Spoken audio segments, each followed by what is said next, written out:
I've been waiting to make this one. And I want to start with something that sounds completely normal. You're watching the World Cup, your team wins a corner, you see it happen, you react. Maybe you shout, maybe you jump off the sofa. Now, here's what you don't know. By the time you saw that corner, a betting company on the other side of the world had already priced it, traded it, and moved on. They knew before you did. Not because they cheated, not because they hacked anything, because FIFA sold them the data first. Today, we are pulling back the curtain on something that has been quietly building for years inside the sport we all love. FIFA is no longer just selling tickets and TV rights. They are selling the game itself, second by second, data point by data point, and the biggest customer isn't a broadcaster, it isn't a club, it isn't a sports scientist, it's the global betting industry. Let's get into it. Before we go anywhere, I need you to hold one number in your head: 90 petabytes. That is the estimated volume of real time data the 2026 World Cup will generate across its 104 matches. Now, 90 petabytes sounds abstract, so let me make it real. 1 petabyte is roughly 1 million gigabytes. So 90 petabytes is enough to run high definition video nonstop for tens of thousands of years. From a single football tournament, and every single byte of that data has a buyer. Here's what's actually happening inside a modern stadium that most fans at home have no idea about. Cameras mounted around the pitch are tracking every player's movement dozens of times per second, their speed, their acceleration, their positioning relative to every other player, the angle of their body, the direction they're facing. The match ball contains sensors sending over 500 data points per second, every touch, every spin, every trajectory. AI systems are processing all of this simultaneously, generating live estimates of expected goals, pass value, defensive shape, the probability of the next event before it even happens. Every single player on that pitch is a walking data mine, and FIFA owns the rights to all of it. Now, for most of football's history, data was a byproduct, something clubs used in training, something broadcasters used to add context on screen. That is not what's happening anymore. FIFA has started selling data rights the same way they sell broadcast rights. And in early 2026, they made it official. FIFA announced that Stats Perform, the parent company behind Opta, which most football fans will know, and RunningBall had been appointed as the first ever official master distributor of FIFA's betting data and live streaming rights for the World Cup. Let me be clear about what that means. Stats Perform now holds the exclusive commercial rights to distribute official FIFA match data to betting operators around the world. Live, real time, second by second, as the game is happening. FIFA took something informal and turned it into a centralized, monetized, exclusive product. They didn't just organize a football tournament. They built a data business around it. And according to Bloomberg reporting on sports data commercialization, live sports data has become one of the fastest growing segments in the entire sports economy. The reason is simple: it powers in play betting markets that operate second by second, and those markets are now where the real money flows. Now, here is something that genuinely surprised me when I first understood it properly. When you watch a football match on television, you are not watching it live. Broadcast signals travel through cameras, production trucks, satellites, and streaming platforms before they reach your screen. Depending on where you are and what you're watching on, that delay is anywhere from 5 seconds to 30 seconds or more. But official data feeds move much faster than that. So here is what that gap looks like in practice. A penalty gets awarded on the pitch, the data feed registers it almost instantly, the betting operator receives it, their algorithm reprices the market, bets get suspended or updated, and you sitting at home, you might not have even seen the referee point to the spot yet. That gap is not an accident. It is not a technical oversight. It is an enormously valuable commercial window. and the betting industry has built entire businesses inside it, because this is where micro betting comes in. Traditional betting was simple: pick a winner, wait 90 minutes, find out if you were right. That model still exists, but it is not where the growth is. Instead of one wager lasting 90 minutes, a single match is now broken into hundreds, sometimes thousands of individual betting opportunities.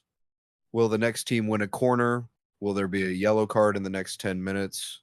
Will the next shot be on target? Will a specific player win the next aerial duel? Every single one of those markets is priced in real time by models with access to vast data sets, live tracking, and data arriving faster than any human can process. The average person placing a bet is relying on football knowledge, intuition, emotion. The company on the other side of that bet is running systems built specifically to understand probability better than any human can. It is not a fair fight, and it is designed not to be. Now let's talk about the actual money, because the numbers here are genuinely staggering. According to Statista and multiple sports analytics reports, the global sports betting market is worth over $1 trillion annually when you combine legal and offshore operations. 1 trillion. And football is the single most bet on sport in that entire ecosystem by a significant margin. According to research from the UK Gambling Commission and European sports integrity bodies, the majority of betting market growth over the last decade has come from live in-play wagering, not pre-match, during the match. Now, here is the part that puts FIFA's data deal into financial context. According to Bloomberg and Sports Business Journal reporting, the sports data industry alone, just the data, not the betting itself, is now valued in the tens of billions of dollars globally and growing fast. Companies like StatsPerform, Sportradar, and Genius Sports have collectively been valued at billions of dollars on the back of sports data rights deals. Sportradar, one of StatsPerform's biggest competitors, went public in 2021 at a valuation of around $8 billion. Their entire business model is built on one thing: getting sports data to betting operators faster and more accurately than anyone else. That is the industry FIFA just formally entered when they signed StatsPerform as their official distributor. And FIFA, an organization that generates somewhere between 80 and 87% of its entire revenue from a single tournament every 4 years, understands better than almost anyone how to monetize an asset. They position themselves as the gatekeeper of the most valuable raw material in this market: the official data, the fastest data, the data that carries the FIFA stamp of legitimacy. That stamp alone is worth an enormous amount of money. But here is where I need to be honest about something, because there is a darker side to all of this. Whenever you combine enormous amounts of money, real-time information, and betting markets, organized crime eventually notices. For decades, football's corruption problem was traditional match fixing: bribe players, referees, or club personnel to control the result. But it's fixing an entire match is genuinely difficult. Too many people involved, too many things that can go wrong, and the result is visible to everyone. So the approach evolved. Spot fixing.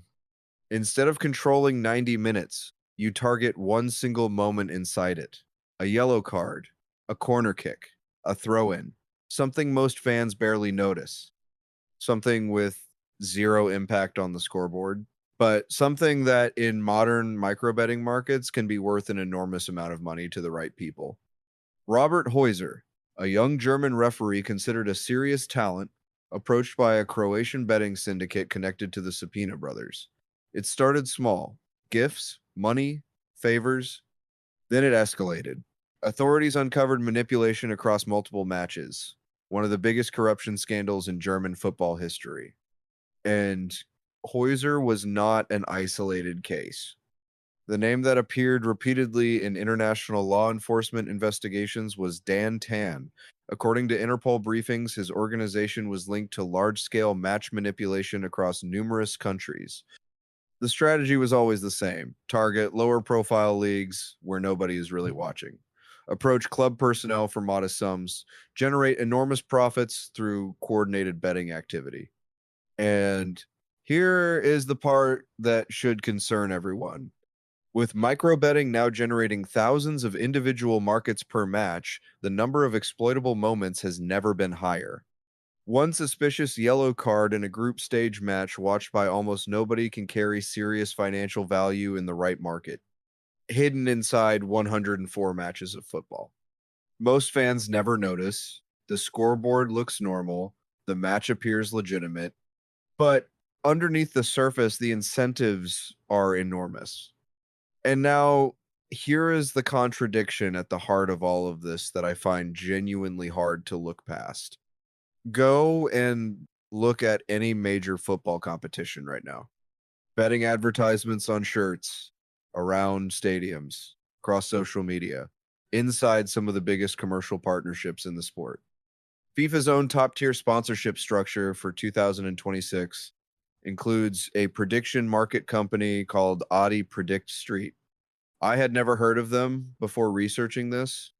Almost no meaningful public financial information about them. Their website barely existed when I was editing. Yet somehow they sit at the same commercial table as Adidas, Coca-Cola, and Visa.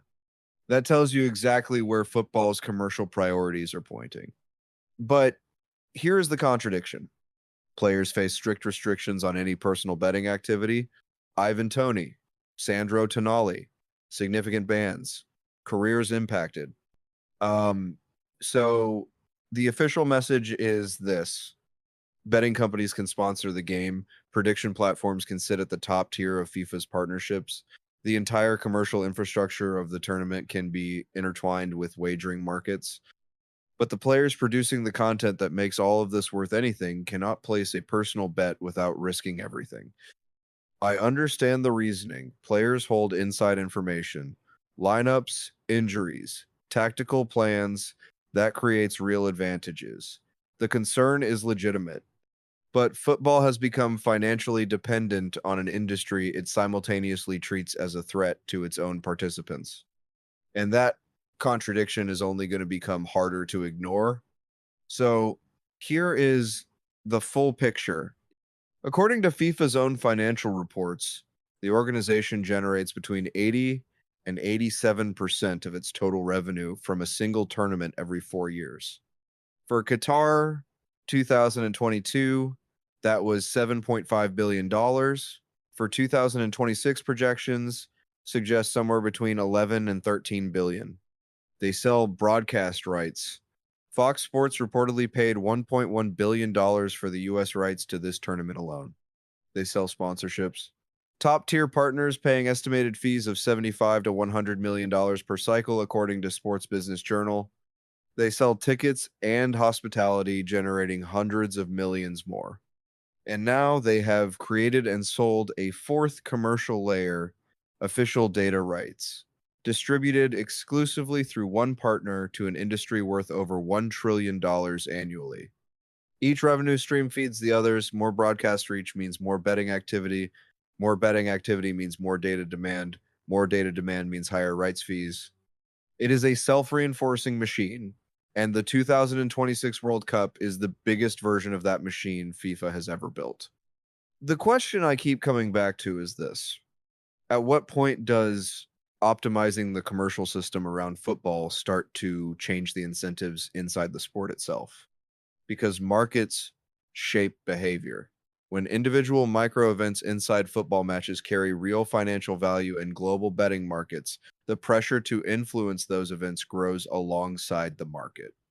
That does not mean every yellow card is suspicious. It does not mean the sport is broken, but it does mean the financial architecture being built around football creates pressures that did not exist when this was just a broadcast product. Football has always been about moments no model can price: a last minute winner, an underdog nobody believed in, something that just makes you feel something you cannot explain. But around those moments, a financial system has been built that is trying to price everything else. Every pass, every corner, every second.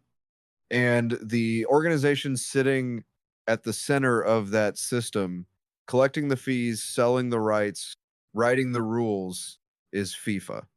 The game is no longer just played on the pitch. It is traded in data centers, priced in betting markets, and distributed through algorithms operating faster than you can watch. And that changes the financial reality of modern football more than anything happening on the scoreboard. If you found this useful, give it a like. Plenty more content like this coming. See you in the next one.